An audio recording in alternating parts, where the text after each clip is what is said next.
জন্মাষ্টমী ব্রত আমরা কিভাবে পালন করব আসুন জেনে নিই।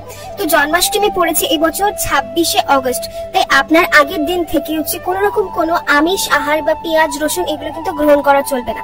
আর 26 তারিখে ভোর বেলাতে মানে মুহূর্তে ভোর 4টে থেকে কিন্তু ব্রত শুরু হয়ে যাচ্ছে। এই পুরো দিনটাই কিন্তু আপনি নির্জলা রাখতে পারেন, বা কেউ যদি জল খেয়ে ব্রত রাখতে চায় তাহলে সজলা ব্রত রাখতে পারে। কেউ জল খেয়ে থাকতে না পারে তাহলে সে একটু ফল খেয়ে থাকতে পারে, তাহলে আপনার সফলা ব্রত হবে। এই ব্রতটা আমরা কতক্ষণ করবো? এই ব্রতটা করবো আমরা রাত 12টার সময়, কারণ রাত 12টার সময় হচ্ছে ভগবান শ্রীকৃষ্ণ প্রকট হন। এই রাত 12টার সময় হচ্ছে আমরা এই ব্রতটি পালন করব ভগবানের অভিষেক হয়ে যাওয়ার পরে। তো কিভাবে আমরা পালন করবো? আমরা ভগবানের চরণামৃত গ্রহণ করে এই ব্রতটি পালন করব। ব্রত পালন করার পরে সঙ্গে সঙ্গে কিন্তু 56 ভোগের খিচুড়ি মালপোয়া এগুলো কিন্তু খাওয়া চলবে না।